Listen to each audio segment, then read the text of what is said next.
Hello friends, स्वागत है आप सभी का। आई होप कि आप सभी अच्छे होंगे। तो प्रीवियस सेशन में हमारा फर्स्ट टॉपिक कंप्लीट हो गया था। आपको याद होगा मैंने बताया था कि फर्स्ट चैप्टर में हम लोग 3-4 टॉपिक के बारे में स्टडी करेंगे, जिसमें फर्स्ट टॉपिक था आपका बेसिक्स ऑफ इलेक्ट्रोस्टैटिक्स। तो बेसिक्स ऑफ इलेक्ट्रोस्टैटिक्स आपका कंप्लीट हो चुका है। अब आज के इस सेशन में हम लोग टॉपिक नंबर 2 स्टार्ट करने जा रहे हैं, electrostatic force and coulomb force. Okay, तो चलिए माय डियर सेशन को स्टार्ट किया जाए।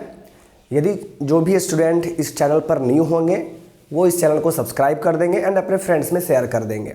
ओके, तो चलिए माय डियर सेशन को स्टार्ट किया जाए। तो देखिए, electrostatic force and coulomb force. तो सबसे पहले हम लोग बात करते हैं इलेक्ट्रोस्टैटिक फोर्स क्या होता है। ठीक है, तो आइए देखिए, इलेक्ट्रोस्टैटिक फोर्स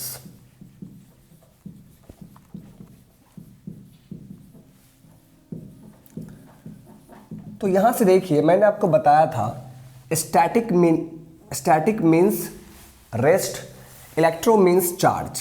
दैट मीन्स आपका चार्ज रेस्ट में है। जब दो चार्ज रेस्ट में हो तो उस दोनों के बीच में जो भी अट्रैक्टिव फोर्स या रिपल्सिव फोर्स काम करेगा उसी फोर्स को हम लोग इलेक्ट्रोस्टैटिक फोर्स कहेंगे। फोर्स अट्रैक्टिव भी हो सकता है, रिपल्सिव भी हो सकता है। ये डिपेंड करेगा कि चार्ज का नेचर क्या है। मान लीजिए कि दोनों चार्ज अगर पॉजिटिव हो या दोनों चार्ज नेगेटिव हो तो दोनों के बीच में रिपल्सिव फोर्स काम करेगा, और यदि एक चार्ज पॉजिटिव हो और एक चार्ज नेगेटिव हो तो दोनों के बीच में अट्रैक्टिव फोर्स काम करेगा। बात समझ में आ गया? तो इलेक्ट्रोस्टैटिक फोर्स के बारे में आप सिंपल ये कहेंगे, it is the force of attraction और repulsion between any two charges which are at rest. That means when the charge is at rest. Okay, तो चलिए माय डियर इसका पहले डेफिनेशन देख लीजिए। It is the force of attraction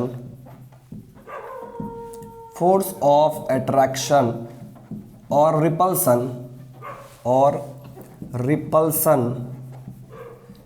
between any two charges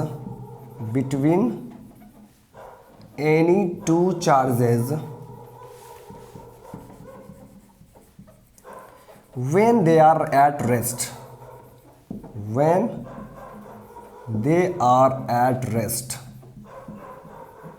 बात समझ में आ गया?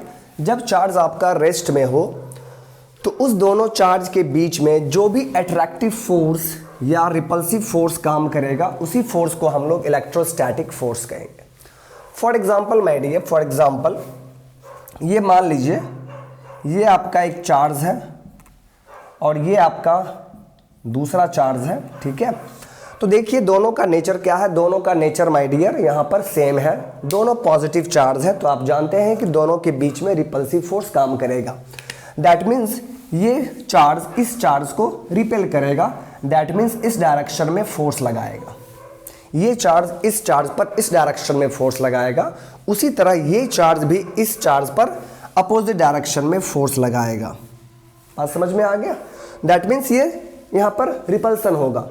फिर उसी तरह अगर दोनों चार्ज नेगेटिव हो माय डियर, तो यहाँ पर भी क्या होगा, ये चार्ज इस चार्ज को रिपेल करेगा एंड ये चार्ज भी इस चार्ज को रिपेल करेगा इस डायरेक्शन में।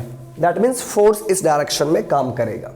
तो यहाँ पर भी आप देख रहे हैं कि दोनों सेम नेचर के चार्ज में रिपल्सिव फोर्स काम कर रहा है। लेकिन यदि यही दोनों चार्ज आपका डिफरेंट नेचर का हो, एक पॉजिटिव चार्ज है और एक निगेटिव चार्ज है, तो यहाँ पर डिफरेंट नेचर का चार्ज है। दैट मीन्स दोनों के बीच में अट्रैक्शन होगा, अट्रैक्टिव फोर्स काम करेगा। मतलब ये चार्ज इस चार्ज को अपनी तरफ खींचेगा एंड ये चार्ज इस चार्ज को भी अपनी तरफ खींचेगा। दैट मीन्स यहाँ पर अट्रैक्टिव फोर्स काम करेगा।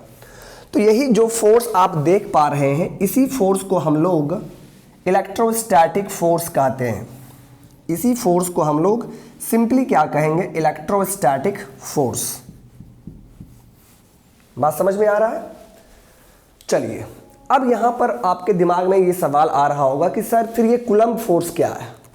आपने इसे इलेक्ट्रोस्टैटिक फोर्स कहा है, दैट मीन्स तो फिर कूलम्ब फोर्स क्या होगा?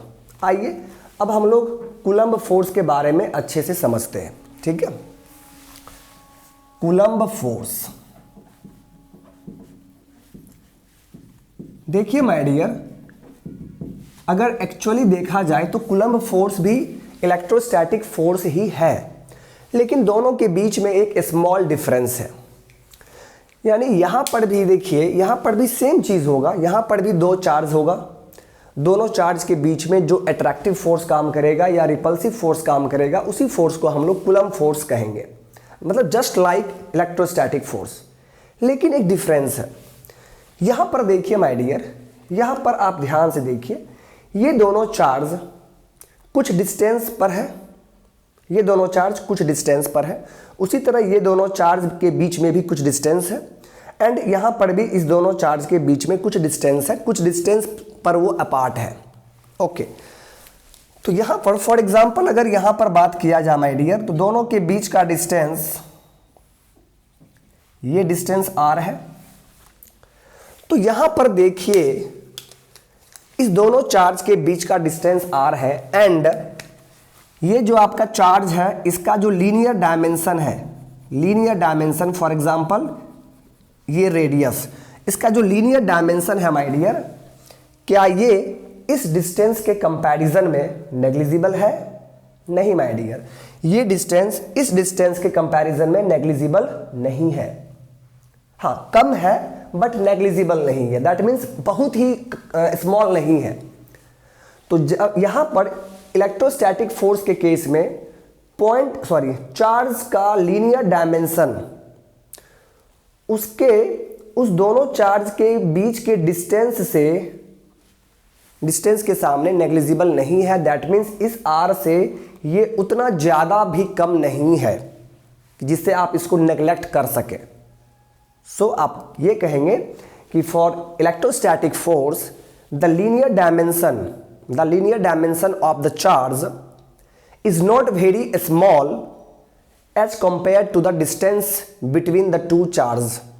ओके, लेकिन माय डियर कूलम्ब फोर्स में क्या होगा? कूलम्ब फोर्स में आपका जो ये डिस्टेंस है चार्ज का, लीनियर डायमेंशन जो होता है, ये इस डिस्टेंस के कंपैरिजन में काफी कम होता है, नेग्लिजिबल होता है। अब आप सोचिए, ये वाला डिस्टेंस इस डिस्टेंस के कंपैरिजन में नेग्लिजिबल है, दैट मीन्स ये डिस्टेंस काफी कम होगा, बहुत ही स्मॉल होगा। और ये डिस्टेंस बहुत स्मॉल कब होगा? तो जब ये पॉइंट चार्ज होगा, जब ये पॉइंट चार्ज होगा, उसी चार्ज को हम लोग पॉइंट चार्ज कहते हैं। मतलब कूलम्ब फोर्स के केस में आपका चार्ज कैसा होगा? पॉइंट चार्ज होगा।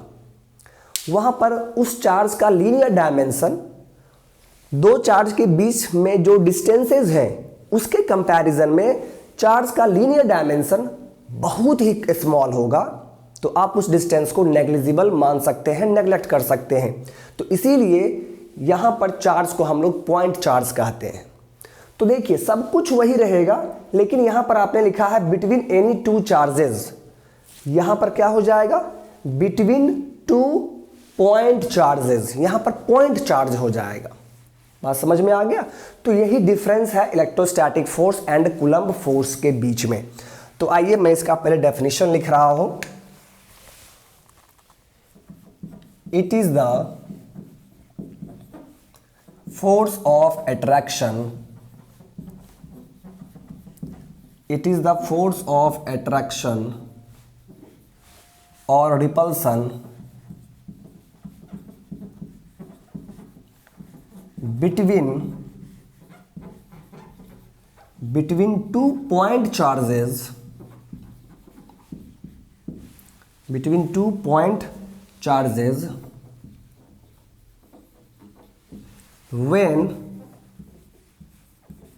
they are at rest, when they are at rest। बात समझ में आ गया? आइए अब यहां पर इसका फिगर देख लीजिए। तो पॉइंट चार्ज का मतलब क्या है my dear? This is your point charge, यहां पर भी मान लीजिए एक पॉइंट चार्ज है, एंड इस दोनों पॉइंट चार्ज के बीच में जो फोर्स ऑफ अट्रैक्शन या रिपल्सन काम करेगा तो वो डिपेंड करेगा नेचर पर। अगर दोनों पॉजिटिव है तो यहां पर रिपल्सिव फोर्स काम करेगा F, ओके, अगर दोनों पॉजिटिव है तो। एंड अगर दोनों निगेटिव है माय डियर, तो उस टाइम भी क्या होगा, रिपल्सिव फोर्स काम करेगा। लेकिन अगर दोनों अपोजिट नेचर का है, एक आपका पॉजिटिव चार्ज है और एक आपका निगेटिव चार्ज है, तो यहां पर अट्रैक्टिव फोर्स दोनों के बीच में काम करेगा, ओके। तो इसी फोर्स को हम लोग, इसी F को हम लोग कूलम्ब फोर्स कहते हैं, क्योंकि यहां पर चार्ज क्या है, पॉइंट चार्ज है। एंड पॉइंट चार्ज का मतलब क्या है माय डियर, आइए उसके बारे में भी मैं आपको एक पॉइंट लिख दे रहा हूं ताकि आपको याद रहे। पॉइंट चार्ज, पॉइंट चार्ज का मतलब है my dear, the linear dimension, the linear dimensions of the charge, the linear dimensions of the charge is very much small, is very small, very small, that means negligible, very small बोलिए या negligible बोलिए, negligible than the distance between the charges, distance between the charges। बात समझ में आ गया। तो point charge का क्या मतलब है, बट यहां पर इलेक्ट्रोस्टैटिक फोर्स में आपका चार्ज पॉइंट चार्ज नहीं होता है, यहां पर लीनियर डिस्टेंस स्मॉल है बट नेग्लिजिबल नहीं है, आप क्लियरली देख भी पा रहे हैं, ठीक है। तो यही आपका कॉन्सेप्ट था electrostatic force and coulomb force के बारे में। चलिए माय डियर, अब यहां पर हम लोग एक इंपॉर्टेंट पॉइंट को देखते हैं कूलम्ब फोर्स के बारे में ही, आप लोग बस ध्यान देंगे।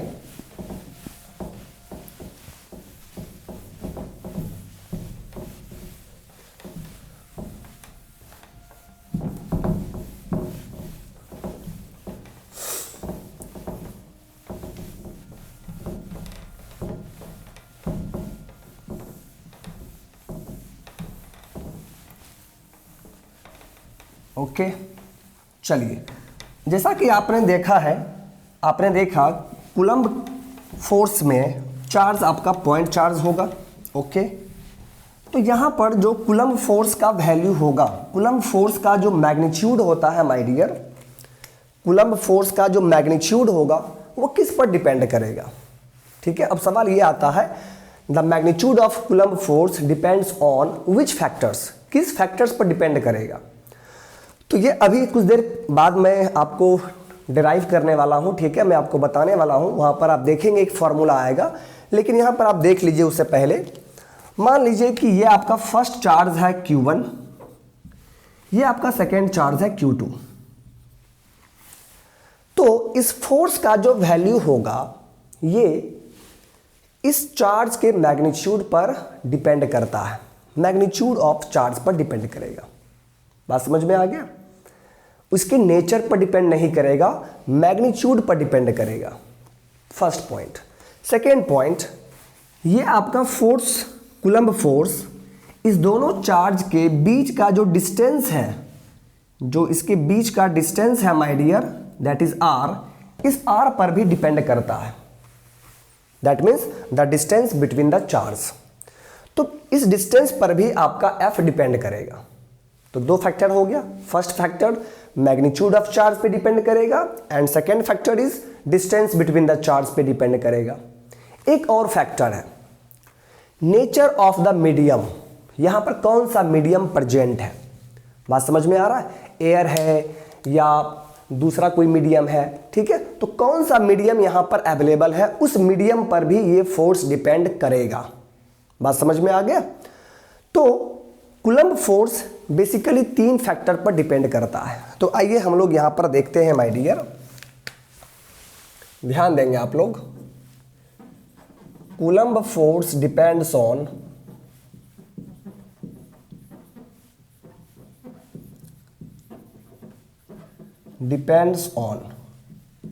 number 1 magnitude of the charge,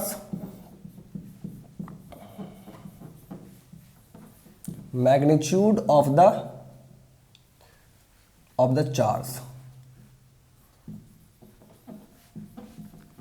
okay, and second factor is distance between the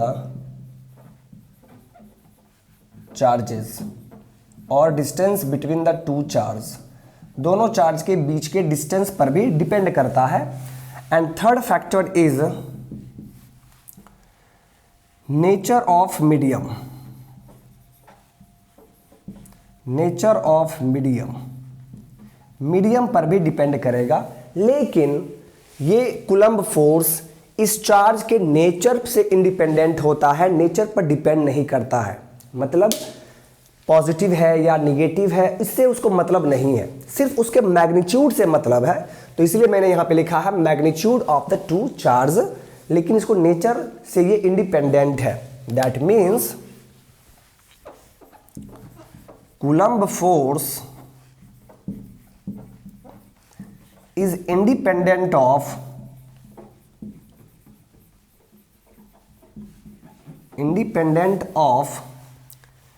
nature of the charges, independent of the nature of charges, okay. I hope कि आपको ये पॉइंट समझ में आ गया है, ठीक है। ये हम लोग देखेंगे आगे कि कूलम्ब फोर्स आखिर इसी तीनों पर डिपेंड कैसे करता है, वो हम लोग देखेंगे, ठीक है। डोंट वरी, हम लोग आगे देखने वाले हैं। फिलहाल चलिए अब इसके आगे मूव करते हैं माय डियर, ध्यान देंगे आप लोग।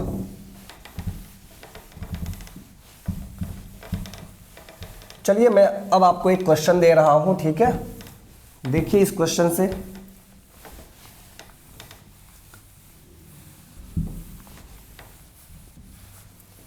Okay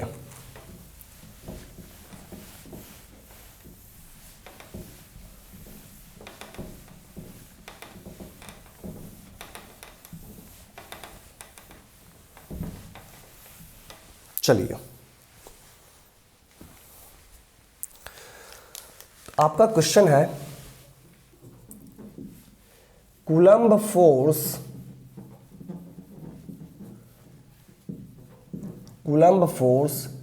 between any two point charges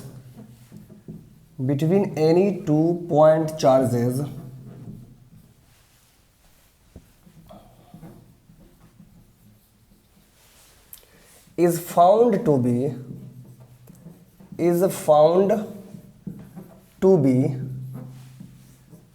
ध्यान से देखिएगा क्या कह रहा है।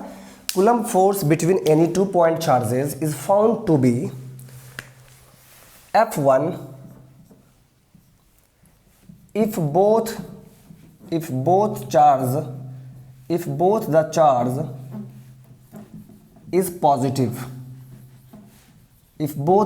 is positive, okay. अगर दोनों चार्ज पॉजिटिव है तो वहां पर कूलम्ब फोर्स का मैग्नीट्यूड F1 आ रहा है, ओके। एंड F2 वैल्यू आएगा कब? If both the charge is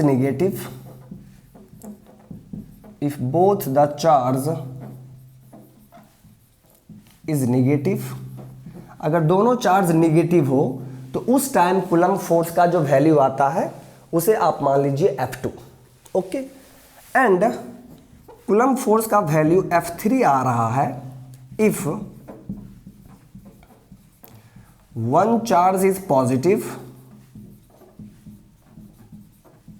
and other is negative,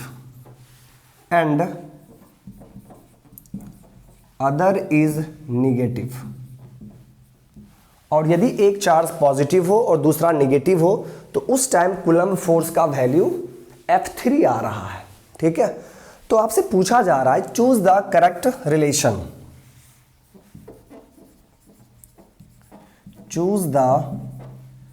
correct relation, आपसे करेक्ट रिलेशन पूछा जा रहा है। ऑप्शन में देख लीजिए, first option F1 greater than F2 greater than F3, second आपका ऑप्शन है F3 greater than F2 greater than F1, third option है F1 is equal to F2 is equal to F3, and fourth option है my dear F1 is equal to F2 greater than F3। ये चार option आपको दिया गया है। अब आपको इसका करेक्ट आंसर बताना है। तो देखिए माय डियर, काफ़ी आसान क्वेश्चन है, बस आपको थोड़ा सा ध्यान देना है। कह रहा है कि किसी भी दो पॉइंट चार्ज के बीच में जो कूलम्ब फोर्स का वैल्यू आएगा वो F1 आएगा, लेकिन कब? जब दोनों चार्ज पॉजिटिव हो। जब दोनों चार्ज पॉजिटिव हो तो उस टाइम कूलम्ब फोर्स F1 है, ओके। जब दोनों चार्ज निगेटिव है तो उस टाइम कूलम्ब फोर्स का मैग्नीट्यूड F2 है, ओके। एंड जब वन चार्ज पॉजिटिव हो और अदर निगेटिव हो तो उस टाइम कूलम्ब फोर्स का वैल्यू F3 है। तो बताइए कि इन फोर्स में क्या रिलेशन है, ओके। तो बस ध्यान दीजिए माय डियर, अभी कुछ देर पहले ही मैंने आपको बताया था कि कूलम्ब फोर्स तीन फैक्टर पर डिपेंड करता है। First factor is magnitude of two charges, दोनों पॉइंट चार्ज जो होगा उसके मैग्नीट्यूड पर डिपेंड करता है। तो क्या यहाँ पर इस क्वेश्चन में पॉइंट चार्ज के मैग्नीट्यूड को लेकर कुछ बात बोला जा रहा है? नहीं, मैग्नीट्यूड को लेकर कुछ भी नहीं बोला जा रहा है, तो फिर इस पॉइंट को हटा देंगे। सेकेंड फैक्टर था distance between the two charge, दोनों पॉइंट चार्ज के बीच के डिस्टेंस पर भी डिपेंड करता है। तो क्या इस क्वेश्चन में डिस्टेंस को लेकर कुछ बोला जा रहा है? बिल्कुल नहीं, उस पॉइंट को भी हटा दीजिए। Third factor nature of medium, यहां पर मीडियम के बारे में भी कुछ नहीं बोला जा रहा है, ठीक है। और फिर मैंने बताया था कि coulomb force nature of charge से इंडिपेंडेंट होता है, चाहे पॉजिटिव हो निगेटिव हो, पॉजिटिव हो दोनों चार्ज, ठीक है, चाहे निगेटिव हो, उससे वो इंडिपेंडेंट है। वो तो सिर्फ मैग्नीट्यूड पर डिपेंड करता है, चार्ज के मैग्नीट्यूड पर डिपेंड करता है, नेचर से उसको मतलब नहीं है। और इस क्वेश्चन में नेचर को लेकर ही बोला जा रहा है। एक बार बोल रहा है कि दोनों पॉजिटिव है, एक बार बोल रहा है कि दोनों निगेटिव है, और एक बार बोला जा रहा है कि पॉजिटिव निगेटिव दोनों है। तो नेचर को लेकर ही बोला जा रहा है। लेकिन बाबू, नेचर पर तो डिपेंड करता ही नहीं है कूलम्ब फोर्स। तो चाहे वो पॉजिटिव हो, चाहे वो निगेटिव हो, चाहे पॉजिटिव निगेटिव हो, उससे उसको फर्क नहीं पड़ेगा, वो तो सिर्फ मैग्नीट्यूड पर डिपेंड करता है। इसका मतलब साफ है कि ये तीनों फोर्स का मैग्नीट्यूड क्या होगा? सेम होगा। यानी F1, F2 और F3 का वैल्यू यहां पर सेम होगा। So correct answer will be option 3। ऐसा क्यों हुआ? Because coulomb force, because Coulomb force is independent of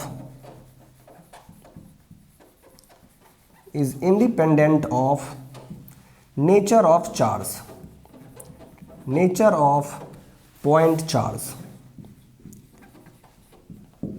और एक चीज आपको ध्यान रखना है, ठीक है, मैं यहां पर कहीं पर भी सिर्फ चार्ज लिख दूं ना तो आपको समझ में आ जाना चाहिए कि वो पॉइंट चार्ज के बारे में बात किया जा रहा है, क्योंकि कूलम्ब फोर्स है तो यहां पर पॉइंट चार्ज ही होगा, okay.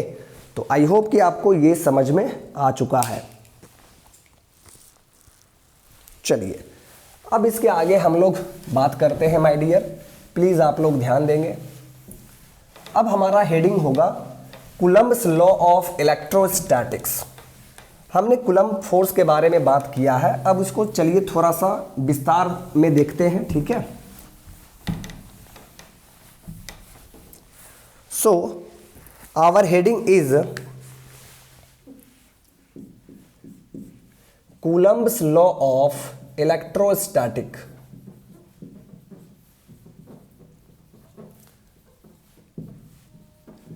Coulomb's law of electrostatics.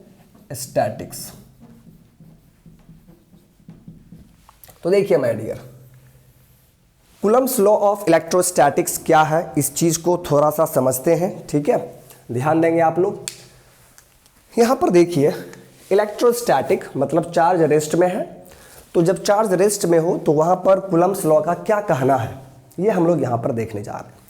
तो देखिए माय डियर, कूलम्ब्स लॉ का कहना है जब 2 पॉइंट चार्ज हो, suppose this is Q1 and suppose this is Q2,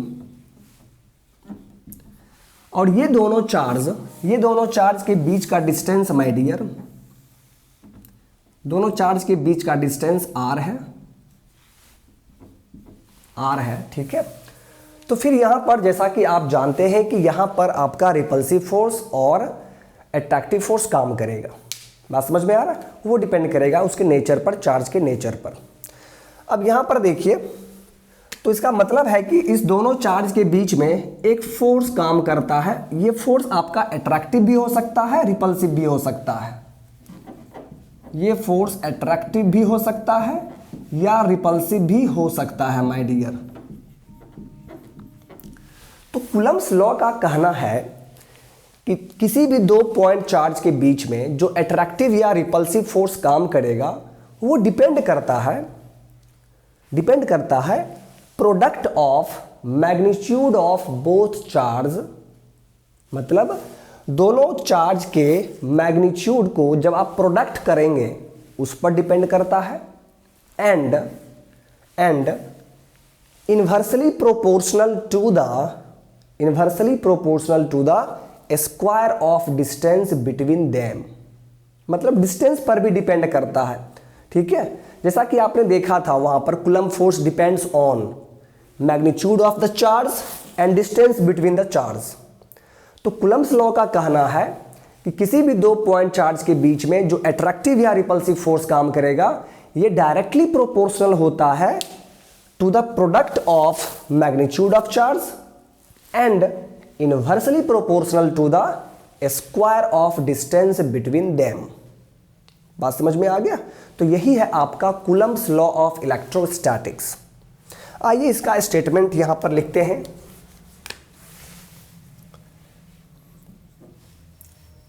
It states that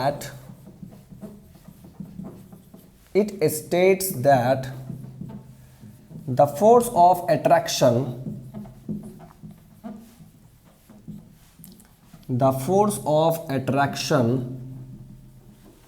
or repulsion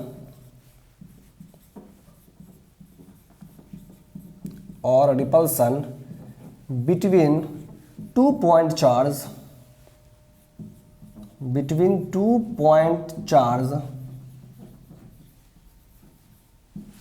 when they are at rest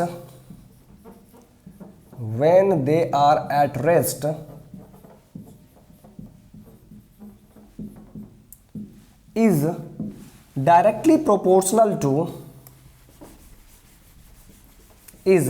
number 1 directly proportional to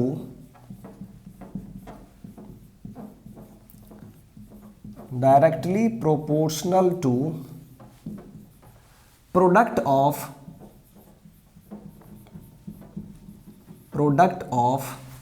magnitude of two charges,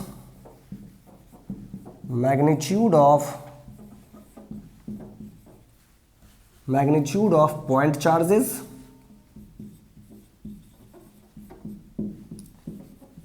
and inversely, second point is inversely proportional to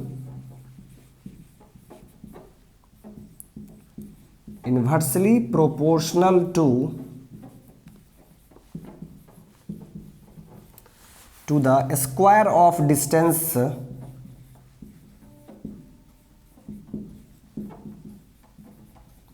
between them। यही है my dear friend Coulomb's law of electrostatics. बात समझ में आ गया? Coulomb's law का यही कहना है कि जो फोर्स ऑफ अट्रैक्शन या रिपल्सन होगा किसी भी 2 पॉइंट चार्ज के बीच में वो डायरेक्टली प्रोपोर्शनल होता है to the product of point charge and inversely proportional to the square of distance between them. Okay, चलिए माय डियर अब हम लोग क्या करेंगे, अब हम लोग यहाँ पर कूलम्ब फोर्स का एक्सप्रेशन देखते हैं। कोई कूलम्ब फोर्स का क्या फॉर्मूला होगा, ठीक है, किस फॉर्मूला के हेल्प से हम लोग किसी भी 2 पॉइंट चार्ज के बीच में कितना फोर्स काम कर रहा है वो कैसे निकाल पाएंगे, किस फॉर्मूला के हेल्प से निकालेंगे। तो आइए उसका फॉर्मूला हम लोग यहाँ पर डिराइव करके देखते हैं। Okay,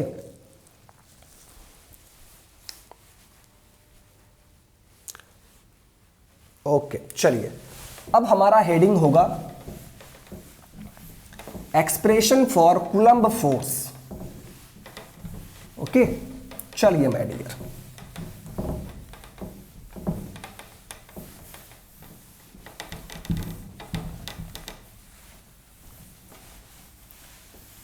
now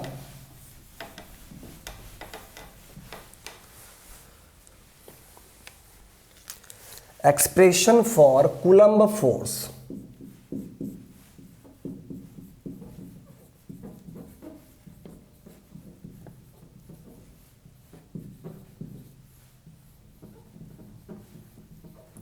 Coulomb force. Okay, तो देखिए माय डियर, अभी आपने देखा कि कोई भी 2 पॉइंट चार्ज है। Suppose this is point charge Q1 and suppose this is second point charge Q2 and दोनों के बीच का डिस्टेंस मान लीजिए R है और यहाँ पर फोर्स F काम कर रहा है, ठीक है। इसी F को क्या बोलेंगे हम लोग, कूलम्ब फोर्स, कूलम्ब फोर्स कहेंगे माय डियर, ठीक है।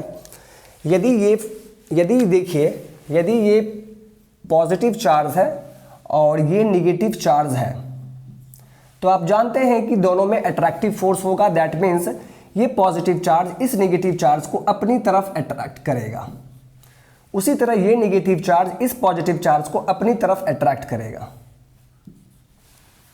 और जिस फोर्स से अट्रैक्ट करेगा उसी फोर्स को हम लोग कूलम्ब फोर्स कहेंगे। बात समझ में आ गया। चलिए, फिर उसी तरह यदि ये भी पॉजिटिव होता तो फिर ये फोर्स यहाँ पर काम करता और यहाँ काम करता। ओके, तो चलिए इसी फोर्स का हमें एक्सप्रेशन यहाँ पर देखना है। तो अभी जस्ट आपने पढ़ा कूलम्ब्स लॉ। कूलम्ब्स लॉ का क्या कहना था कि किसी भी 2 पॉइंट चार्ज के बीच में जो फोर्स ऑफ अट्रैक्शन या रिपल्सन काम करेगा वो किस पर डिपेंड करता है, तो वो आपका प्रोपोर्शनल होता है according to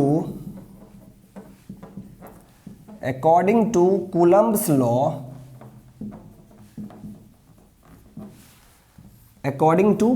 law, the force of attraction or repulsion is directly proportional to the product of magnitude of point charge, that means Q1 into Q2। यही था first point, Coulomb force is directly proportional to the product of magnitude of 2 point charge। okay, and Coulomb force is inversely proportional to a square of distance between them, that means 1 by r square। Coulomb force is inversely proportional to a square of distance between them। अब क्या कीजिए, इस दोनों को आप combine कर दीजिए, combining, तो क्या मिलेगा हमें, so F proportional to Q1 Q2 divide by R square. यहां पर देखिए माय डियर, यहां पर जैसा कि मैंने बोला कि F is inversely proportional to square of distance. आप इसको ऐसे भी बोल सकते हैं, F इज डायरेक्टली प्रोपोर्शनल भी बोल सकते हैं, लेकिन वहां पर आपको 1 बाय बोलना पड़ेगा। That means force is directly proportional to 1 by R square. अगर आप 1 नहीं बोलना चाहते हैं तो फिर आपको इन्वर्सली बोलना पड़ेगा, force is inversely proportional to square of distance between them. अगर आप 1 नहीं बोलना चाहते हैं, सिर्फ R स्क्वायर बोलना चाहते हैं, तो फिर यहाँ पर इन्वर्सली प्रोपोर्शनल बोलना पड़ेगा। और यदि आप चाहते हैं कि ठीक है हम 1 भी बोलेंगे, तब आप इसको डायरेक्टली प्रोपोर्शनल बोलेंगे, F is directly proportional to 1 by R square. बात समझ में आ गया। चलिए, अब यहाँ पर हमने क्या किया, दोनों को कंबाइन कर दिया है, तो F is directly proportional to Q1 Q2 divide by R square हो चुका है। अब यहां से हम लोग क्या करेंगे, इस प्रोपोर्शनलिटी साइन को हटाएंगे। तो इस प्रोपोर्शनलिटी साइन को जब आप हटाएंगे तो इसके जगह पर एक कांस्टेंट आएगा। So F is equal to K into Q1 Q2 divide by R square, where, ध्यान से देखेंगे, वेयर यहां पर K क्या है, K देखिए कहां से आया है, पहले K नहीं था यहां पर, लेकिन जैसे ही हमने प्रोपोर्शनलिटी साइन को हटाया तो उसके बदले में एक यहां पर कांस्टेंट आएगा K, जिसे हम लोग प्रोपोर्शनलिटी कांस्टेंट कहते हैं। Where K is proportionality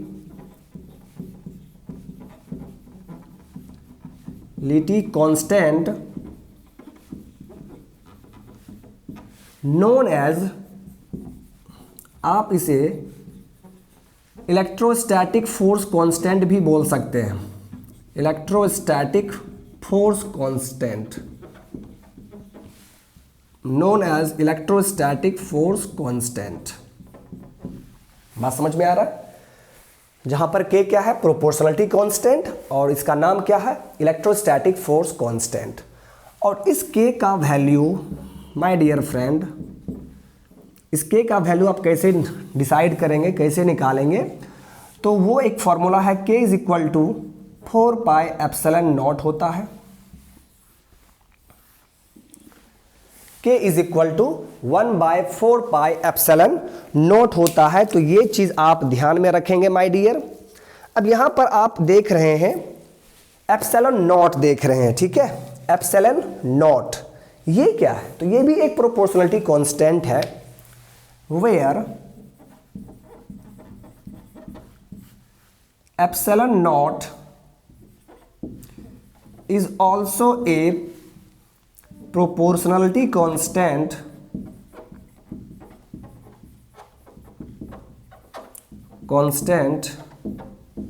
known as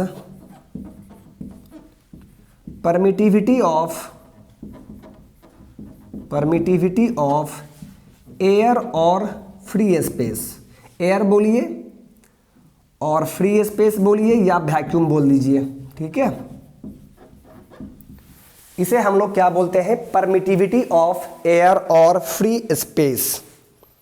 okay, तो ये चीज आप ध्यान में रखेंगे, चाहे एयर बोलिए, चाहे फ्री स्पेस या वैक्यूम, तो उसका जो परमिटिविटी होगा वही आपका है ये एप्सिलॉन नॉट। इसको हम पढ़ते हैं एप्सिलॉन नॉट करके। ओके, तो यहां से देखिए अब इसका वैल्यू कितना होता है वो देख लीजिए। एप्सिलॉन नॉट का जो वैल्यू होगा माय डियर, ये होता है आपका एप्सिलॉन नॉट एंड के, दोनों का वैल्यू आप याद रखेंगे तो आपके लिए अच्छा रहेगा, ठीक है। दोनों का वैल्यू मैं आपको यहां पर लिख दे रहा हूं माय डियर, और यूनिट भी ध्यान में रखना है, ठीक है। तो एप्सिलॉन नॉट का वैल्यू होता है 8.85 इंटू 10⁻⁻12। ये तो मैग्नीट्यूड हुआ। अब यूनिट के बारे में देख लीजिए। अब आप इसका यूनिट के बारे में देखिए। तो यूनिट के बारे में जब आप देखेंगे, ठीक है, तो उसके पहले आप यहां पर ध्यान दीजिए, आप यूनिट कैसे याद रखेंगे ये मैं आपको यहां पर तरीका बताने जा रहा हूं। ओके, चलिए देखते हैं क्या तरीका है यूनिट याद करने का। उसके बाद आप यूनिट कभी नहीं भूलेंगे, ठीक है ना। ओके, देखिए my dear, F is equal to K into Q1 Q2 by R square है, और K का वैल्यू क्या है 1/4 पाई एप्सिलॉन नॉट। ये वैल्यू यहां पर पुट कर दीजिए। So F will be equal to 1/4 pi epsilon naught into Q1 Q2 divide by R square. ये देखिए आपका फाइनल फॉर्मूला मिल गया है, कूलम्ब फोर्स का फाइनल फॉर्मूला आपको मिल गया है। F is equal to 1/4 pi epsilon naught Q1 Q2 by R square. और यहां पर माय डियर फ्रेंड आपको एप्सिलॉन नॉट का यूनिट पता करना है। इसके नीचे कुछ नहीं है तो 1 है, यानी ये और ये क्रॉस मल्टीप्लाई होगा, इसको क्रॉस मल्टीप्लाई करेंगे तो बराबर ये होगा, या देखिए इस तरह लिख सकते हैं आप, epsilon naught is equal to आप क्या बोल सकते हैं, Q1 Q2 divide by 4 pi F R square, ऐसा लिख सकते हैं ना। अब देख लीजिए Q1 Q2 दोनों का यूनिट कूलम्ब होता है, तो coulomb square, coulomb square. 4 pi का कोई यूनिट नहीं होगा, फोर्स का यूनिट न्यूटन, आर का unit metre, metre square. That means epsilon naught का यूनिट क्या होगा my dear, coulomb square per newton metre square, coulomb square per newton metre square. बात समझ में आ गया? तो क्या कभी भूलेंगे आप? बिल्कुल नहीं भूलेंगे। चलिए अब यहां से देखिए, जब आपको एप्सिलॉन नॉट का वैल्यू मालूम है तो ये वैल्यू क्या आप यहां पे पुट कर सकते हैं? बिल्कुल पुट कर सकते हैं। पाई का वैल्यू हम जानते हैं 3.14 होता है, तो क्या हमें के का वैल्यू मालूम चल सकता है? बिल्कुल चल सकता है। तो यहां से के का वैल्यू क्या होता है माय डियर, वो देखिए, K is equal to 9 into 10 to the power 9 magnitude हो गया। अब इसका भी यूनिट देखते हैं, के का unit my dear, unit check करना है तो बताए थे आपको हम क्या तरीका है, जिसका यूनिट चेक करना है वो बराबर क्या होगा। तो यहां पर देखिए ये ऊपर में है, इसके नीचे में कुछ नहीं है तो 1 है, तो k इज इक्वल टू क्या होगा, f into R square divide by Q1 Q2। अब यहां से आप यूनिट बता सकते हैं, k का यूनिट क्या होगा माय डियर, देखिए f का यूनिट न्यूटन, r स्क्वायर का मीटर स्क्वायर, नीचे में क्या है Q1 Q2, that means coulomb square. तो सिंपली आप ये बोल सकते हैं कि इस एप्सिलॉन नॉट का जो यूनिट है उसी का रेसिप्रोकल आपका क्या होगा, के का यूनिट होगा। कैसे? तो यहां से भी आप बोल सकते हैं, ये तो 4 पाई तो क्या है, कांस्टेंट है, इसको तो छोड़ ही दीजिए। तो के इज इक्वल टू क्या होगा, 1 by epsilon not. Epsilon naught का जो यूनिट होगा उसी का रेसिप्रोकल यूनिट क्या हो जाएगा, के का हो जाएगा। तो इस तरह भी आप याद रख सकते हैं। बात समझ में आ गया? तो ये आपका फाइनल फॉर्मूला है कूलम्ब फोर्स का माय डियर फ्रेंड। जैसे ही प्रोपोर्शनलिटी साइन आपने हटाया तो वहां पर एक कांस्टेंट आया के, उस के को हम लोग बोलते हैं प्रोपोर्शनलिटी कांस्टेंट या इलेक्ट्रोस्टैटिक फोर्स कांस्टेंट। एंड इस के का मैग्नीट्यूड किसके बराबर होता है, कैसे हम डिसाइड करेंगे, निकालेंगे? तो ये होता है 1/4 pi epsilon not. Epsilon not क्या है, तो ये है परमिटिविटी ऑफ एयर और वैक्यूम और फ्री स्पेस, ठीक है। और फिर इस एप्सिलॉन नॉट का वैल्यू कितना होता है ये आपको तो याद रखना पड़ेगा my dear, 8.85 into 10 to the power -12। Unit क्या होगा, coulomb square per newton metre square. और जब ये एप्सिलॉन नॉट का वैल्यू आप यहां पर पुट करेंगे तो के का वैल्यू आपको मिल जाएगा 9 into 10 to the power 9 newton metre square पर coulomb square. And I hope कि आपको ये चीज अच्छे तरीके से समझ में आ चुका है माय डियर। ओके, चलिए अब इसके आगे हम लोग बात कर लेते हैं। अब इसके आगे हम लोग थोड़ा सा बात करते हैं, प्लीज आप लोग ध्यान देंगे।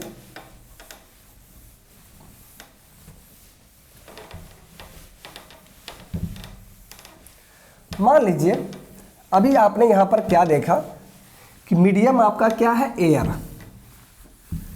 अभी मैंने आपको यहां पर क्या बोला कि ये एप्सिलॉन नॉट क्या है, तो ये है परमिटिविटी ऑफ एयर और वैक्यूम और फ्री स्पेस। दैट मीन्स यहां पर हमारा मीडियम क्या है, एयर है। लेकिन हो सकता है कि कहीं पर मीडियम चेंज होगा। तो अगर मीडियम आपका एयर नहीं है तो फिर क्या होगा, तो वहां पर देख लीजिए my dear, if medium B other than air,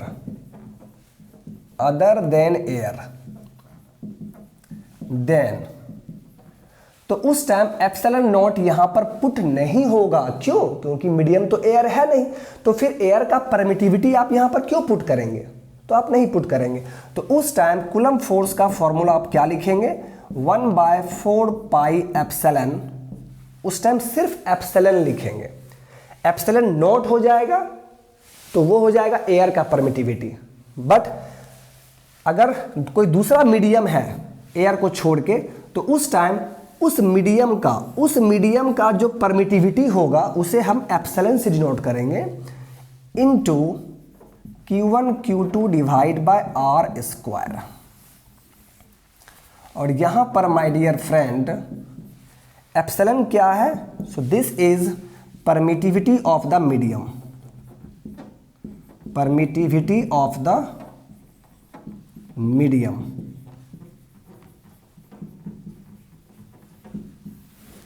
okay, चलिए, आई होप कि आपको ये चीज अच्छे तरीके से समझ में आ गया है। चलिए अब यहां पर हम लोग दो स्पेशल केस देखते हैं जो कि काफी इंपॉर्टेंट है, आपको थोड़ा सा ध्यान देना है क्योंकि इसमें आप देखेंगे कि फोर्स किस तरह एक्ट करेगा। चलिए देखते हैं my dear.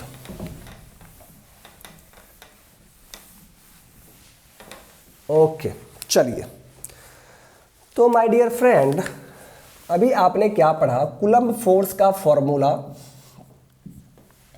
1/4 pi epsilon naught into Q1 Q2 divide by R square, ये आपने फॉर्मूला पढ़ा।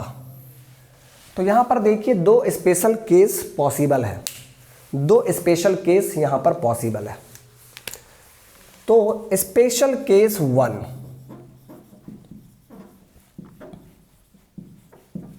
स्पेशल केस 1, इफ अगर ये Q1 Q2 का प्रोडक्ट, Q1 Q2 का प्रोडक्ट माय डियर फ्रेंड अगर ये 0 से ज्यादा हो जाए, if Q1 into Q2 is greater than 0, इसका क्या मतलब है? सोचिए, इसका मतलब है माय डियर अगर ये पॉजिटिव है, अगर Q1 पॉजिटिव है तो Q2 भी क्या होगा? पॉजिटिव होगा। तो Q2 भी हमारा क्या होगा? पॉजिटिव होगा। तो positive multiplied by positive, positive ही होगा। ओके, या ये भी हो सकता है कि Q1 आपका निगेटिव हो और Q2 भी क्या हो? निगेटिव हो। अगर दोनों निगेटिव हो तो उस टाइम भी मल्टीप्लाइड करेंगे तो पॉजिटिव ही होगा। तो ये स्पेशल केस 1 में आप क्या देख रहे हैं कि अगर product of charge Q1 Q2 अगर 0 से बड़ा है, मतलब यहां पर यह है कि दोनों चार्ज सेम नेचर का है, दोनों चार्ज सेम नेचर का होगा। और जब दोनों चार्ज सेम नेचर का होगा तो वहां पर फोर्स कैसा काम करेगा? Repulsive force. यानी कहीं पर भी यदि Q1 Q2 0 से बड़ा है, दैट मीन्स वहां पर रिपल्सिव फोर्स एक्ट करेगा। Okay, then charges will be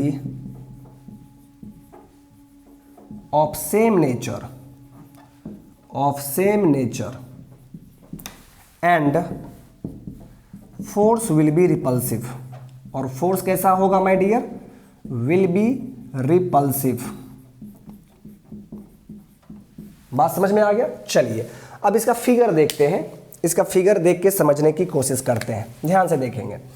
मान लीजिए my dear this is your charge Q1 plus Q1 and this is your charge minus Q2, sorry plus Q2, क्योंकि हम लोग क्या ले रहे हैं? सेम नेचर का ले रहे हैं ना, तो दोनों प्लस में है या दोनों माइनस में भी हो सकता है। ओके, और दोनों के बीच का डिस्टेंस सपोज R है। बहुत अच्छा, तो यहां पर आप क्या देख रहे हैं कि दोनों का सेम नेचर है, तो ये वाला चार्ज इस चार्ज पर फोर्स लगाएगा और वो फोर्स चूंकि दोनों सेम नेचर का है तो रिपल्सन होगा। तो ये वाला चार्ज इसको अपनी तरफ खींचना चाहेगा, लेकिन दोनों का सेम नेचर है तो ये खिंचाएगा नहीं, ये रिपल हो जाएगा। तो ये फोर्स आपका यहां लगेगा। तो ये फोर्स लगा कौन रहा है? Q1 charge. किसके ऊपर? Q2 चार्ज पे। तो इसको आप कैसे लिखेंगे? इसको आप लिखेंगे F21। That means Coulomb force acting on Q2 charge due to charge Q1। बात समझ में आया? कैसे लिखेंगे? Coulomb force acting on charge Q2 due to Q1। Okay, चलिए फिर उसी तरह ये चार्ज भी इस चार्ज पर फोर्स लगाएगा, लेकिन सेम नेचर के होने के कारण ये आपका रिपेल हो जाएगा। यानी ये फोर्स कौन लगा रहा है? ये चार्ज लगा रहा है। किसके ऊपर? Q1 चार्ज के ऊपर। तो इस फोर्स को आप क्या बोलेंगे? F12। That means force on charge Q1 due to charge Q2। बात समझ में आ गया? ओके, तो चलिए यहां से देखिए my dear, here F12 is force on charge Q1 due to Q2। And F21 को आप कैसे पढ़ेंगे? तो ये आप पढ़ेंगे force on charge Q2 due to Q1, यही पढ़ेंगे। ओके, अब देखिए, क्या ये दोनों फोर्स सेम मैग्नीट्यूड का होगा? बिल्कुल सेम मैग्नीट्यूड का होगा। बिल्कुल मैग्नीट्यूड सेम होगा, लेकिन दोनों का डायरेक्शन क्या होगा? अपोजिट होगा। देखिए, दोनों का डायरेक्शन क्या है? अपोजिट है, लेकिन मैग्नीट्यूड तो सेम है। क्यों? क्योंकि आपने पढ़ा है कि कुलम्ब फोर्स किस पर डिपेंड करता है? फॉर्मूला में आपने पढ़ा है, देखिए Q1 Q2, तो Q1 Q2 का मैग्नीट्यूड एंड फिर डिस्टेंस। तो अगर आप ये वैल्यू निकालना चाहेंगे तो उस केस में भी Q1 Q2 आएगा, R² आएगा। और अगर ये फोर्स भी आप निकालेंगे तो उस टाइम भी फॉर्मूला में Q1 Q2 आएगा, R² आएगा। तो वैल्यू तो सेम आएगा, मैग्नीट्यूड तो सेम आएगा, लेकिन अपोजिट डायरेक्शन में होगा, अपोजिट नेचर का होगा। ओके, यानी आप क्या बोलेंगे यहां पर? F12 ये आपका माइनस F21 होता है। That means F12 and F21 will be of same magnitude but in opposite direction, but having opposite direction। बात समझ में आ रहा है? चलिए, अब एक पॉइंट और ध्यान में दीजिए, यहां पर ध्यान में रखिए। आप बोलेंगे कि सर हम लोग न्यूटन्स थर्ड लॉ में पढ़ते हैं कि एक्शन एंड रिएक्शन क्या होगा? Equal in magnitude but opposite in direction. वही तो हो रहा है माय डियर। यहाँ पर देखिए, एक्शन और रिएक्शन क्या है? इक्वल इन मैग्नीट्यूड है बट अपोजिट इन डायरेक्शन है। बात समझ में आ रहा है? तो यहाँ पर भी वही फंडा काम कर रहा है आपका। ओके, तो ये था आपका स्पेशल केस 1। जब दोनों चार्ज का प्रोडक्ट 0 से बड़ा होगा तो उस टाइम दोनों चार्ज का नेचर क्या होगा? सेम होगा। दैट मीन्स वहां पर रिपल्सिव फोर्स काम करेगा। और आप फोर्स को कैसे दिखाएंगे तो मैंने आपको बता दिया है। ओके, एंड आई होप कि आपको ये चीज़ अच्छे तरीके से समझ में आ गया है। ठीक है, चलिए अब हम लोग यहाँ पर बात करेंगे जब Q1 Q2 लेस देन 0 हो जाएगा। ठीक है, आइए, जब Q1 Q2 लेस देन 0 होगा माय डियर, तो अब क्या होगा ये भी हम लोग देख लेते हैं।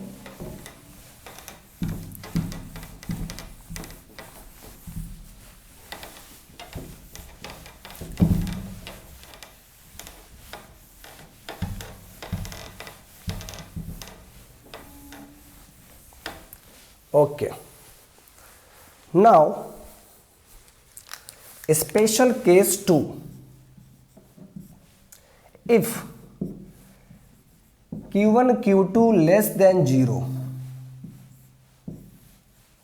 तो क्या होगा? देन तो क्या होगा माय डियर? आइए देखते हैं।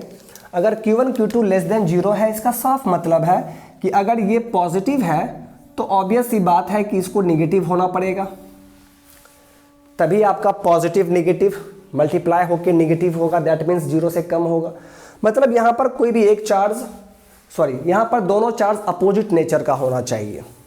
ओके, अब चार्ज जब अपोजिट नेचर का है तो दोनों के बीच में अट्रैक्टिव फोर्स काम करेगा, यहां पर रिपल्सिव फोर्स तो काम करेगा नहीं। तो आपका पॉइंट क्या होगा, then charges will be of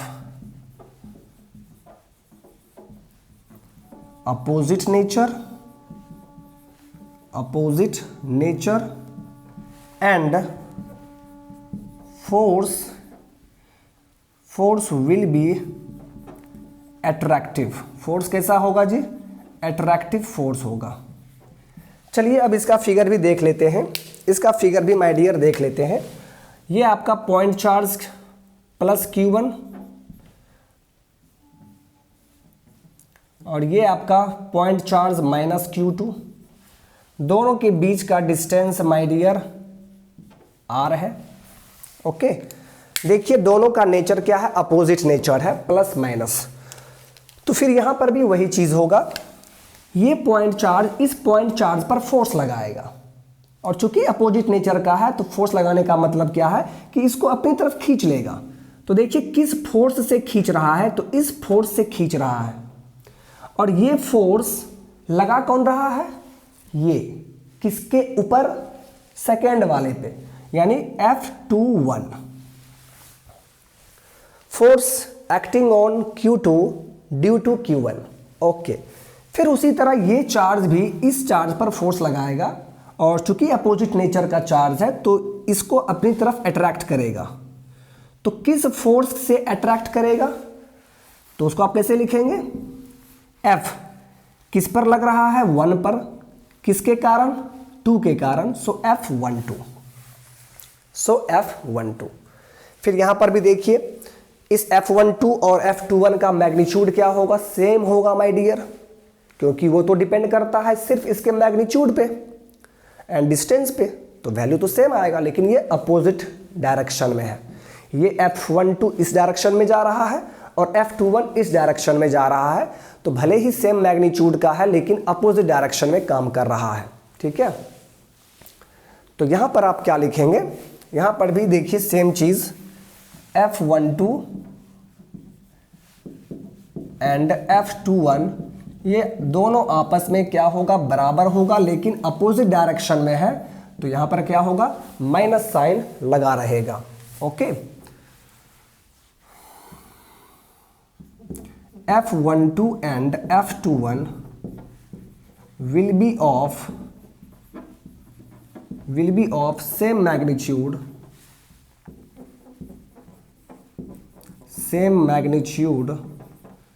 but having opposite direction,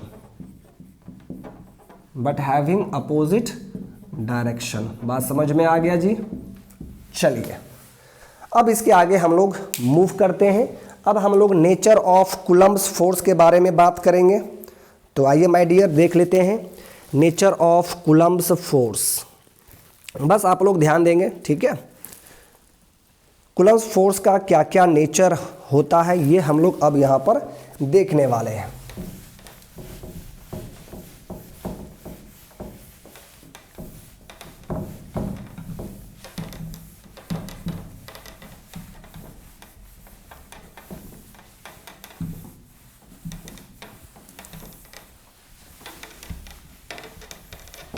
चलिए,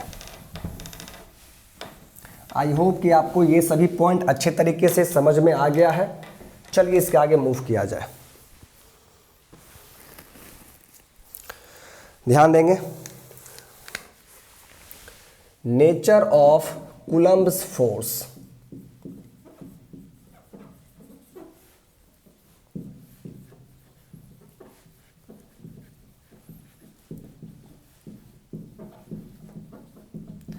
तो इसका नेचर कैसा होता है, तो फर्स्ट पॉइंट तो यही है, आप यही बोलेंगे कि सर कूलम्ब फोर्स अट्रैक्टिव भी होता है एंड रिपल्सिव भी होता है। तो ये इसका नेचर है। इसका नेचर कैसा होगा, अट्रैक्टिव भी हो सकता है, रिपल्सिव भी हो सकता है। ठीक है, कूलम्ब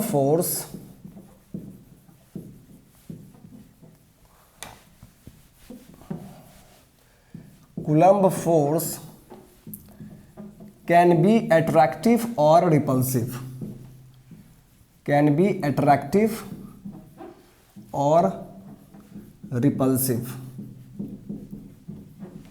सेकेंड नेचर इसका क्या है, ये आपका सेंट्रल फोर्स है। कूलम्ब फोर्स को हम लोग सेंट्रल फोर्स कहते हैं। सेंट्रल फोर्स का मतलब क्या है कि दो चार्ज के बीच में जो आपका कूलम्ब फोर्स काम करेगा, ये सेंटर लाइन के अलोंग सेंटर लाइन के अलोंग एक्ट करेगा। बात समझ में आ रहा है? सो सेकेंड इसका नेचर क्या होगा, it is a central force, centre के अलोंग एक्ट करता है। Central force that is it acts along the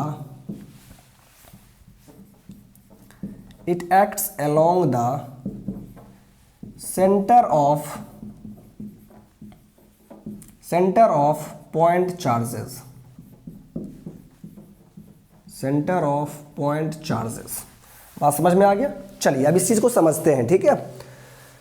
मान लीजिए माय डियर फ्रेंड, एक आपका चार्ज यहां पर है, okay, this is plus Q, this is plus Q. एक चार्ज आपका यहां पर है, मान लीजिए कि ये आपका प्लस Q1 है, और एक चार्ज आपका यहां पर है, suppose this is minus Q2, okay. चलिए अब यहां से आपको देखना है कि फोर्स किस तरह एक्ट करेगा, और यहीं से आपको पता चलेगा कि ये सेंट्रल फोर्स कैसे है। तो मैंने यहां पर आपको 3 पॉइंट चार्ज दिखाया है। अब देखिए, हम लोग बस यहां पर ये देखेंगे कि ये दोनों चार्ज इस चार्ज पर कितना फोर्स लगाएगा, कौन कौन सा फोर्स लगाएगा। तो देखिए माय डियर, पहले इसको देखते हैं। इस चार्ज पर ये भी फोर्स लगाएगा, ये भी फोर्स लगाएगा, ठीक है। अगर पहले इस फोर्स को देखा जाए, इस दोनों का देखा जाए, तो ये पॉजिटिव, ये भी पॉजिटिव, तो दोनों के बीच में रिपल्सिव फोर्स काम करेगा। मतलब ये चार्ज इस चार्ज पर फोर्स तो लगा रहा है, लेकिन वो रिपल्सिव नेचर का है, मतलब इस डायरेक्शन में ये एक्ट करेगा, इस डायरेक्शन में फोर्स एक्ट करेगा F। और ये फोर्स लगा कौन रहा है, 1। किस पर लगा रहा है, इस पर लगा रहा है, ठीक है, इस पर लगा रहा है। तो देखिए बेहतर होगा, रखिए इसको F1 बोल देते हैं। This is force F1। F1 क्या है, force on plus Q due to plus Q1। याद कीजिए F12 क्या था, force on Q1 due to Q2।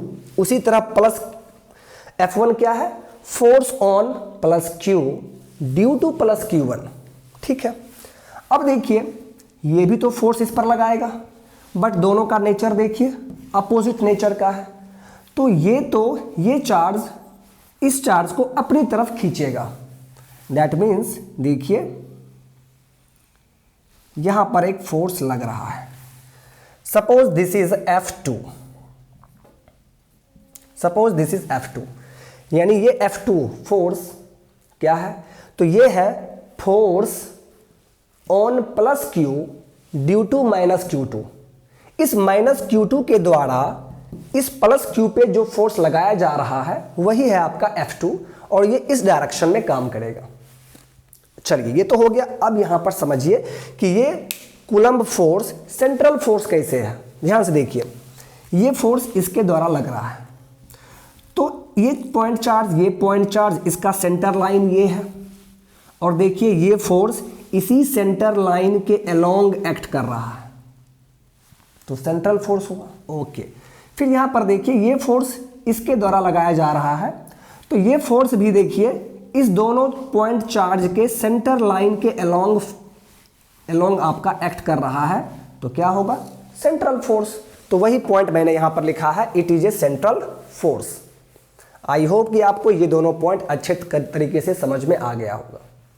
तो चलिए अब हम लोग थर्ड नेचर के बारे में बात कर लेते हैं। प्लीज आप लोग ध्यान देंगे।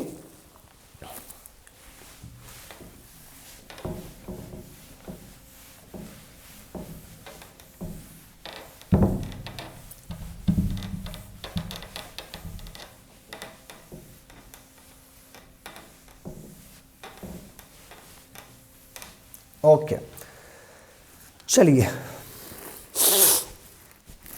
आप ध्यान दीजिए। आप अभी अभी आपने देखा कि ये सेंट्रल फोर्स है। ओके, किसी कहीं पर भी यदि मल्टीपल चार्ज हो, तो यहाँ तो मल्टीपल चार्ज है, यहाँ पर आपने 3 पॉइंट चार्ज देखा, जिसमें हमने देखा कि किसी एक चार्ज पर इस दोनों चार्ज के द्वारा जो फोर्स लगाया जा रहा है वो मैंने आपको यहाँ पर दिखा दिया।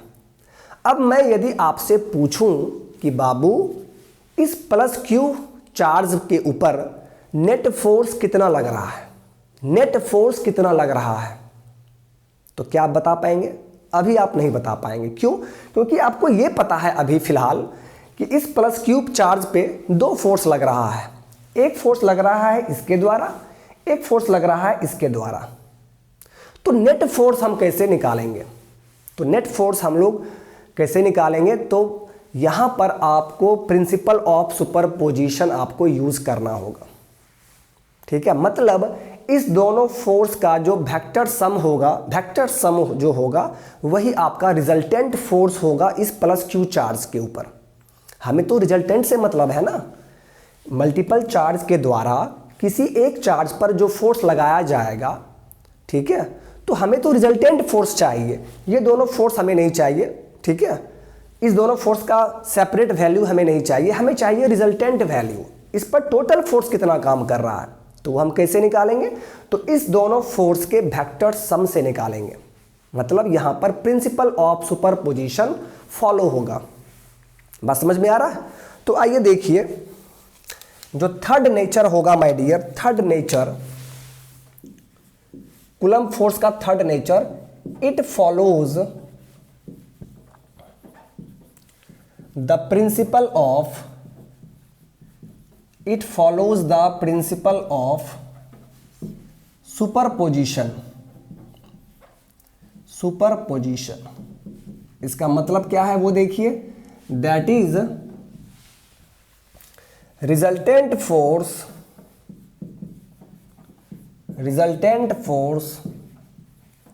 On any point charge, on any point charge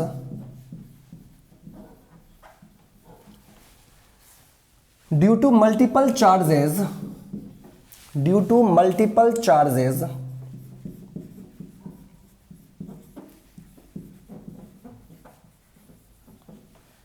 be vector sum of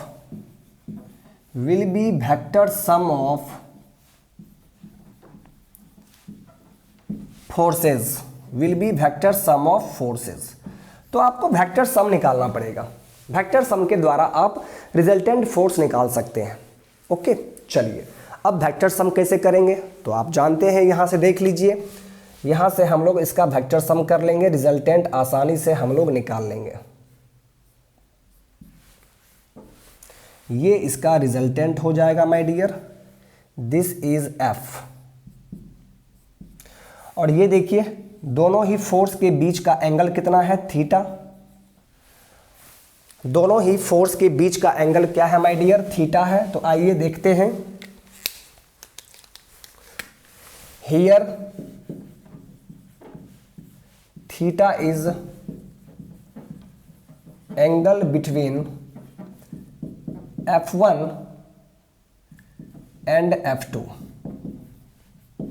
सबसे पहले मैं आपको लिख दूं F1 क्या है, F1 कौन सा फोर्स है, तो F1 है force acting on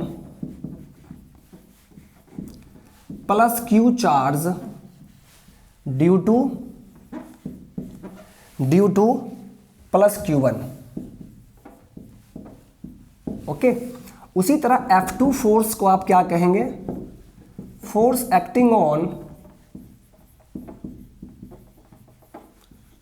acting on plus Q charge due to minus Q2। बात समझ में आ गया? और फिर यहां पर F क्या है आपका, F is your resultant force.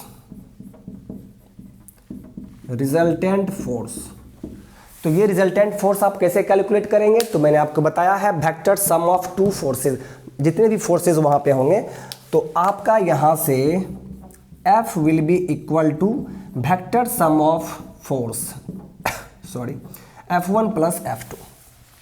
But हमें मैग्नीट्यूड से मतलब है माय डियर, हमें मैग्नीट्यूड निकालना है। ओके, तो यहां से देखिए रिजल्टेंट फोर्स का मैग्नीट्यूड क्या हो जाएगा, F1 square plus F2 square plus 2 times F1 F2 cos theta. ठीक है, इसका स्क्वायर रूट। तो देखिए यही आपका फॉर्मूला हो गया। ठीक है, तो इस तरह आप रिजल्टेंट फोर्स निकाल सकते हैं माय डियर, मतलब प्रिंसिपल ऑफ सुपरपोजिशन का आप यूज करेंगे।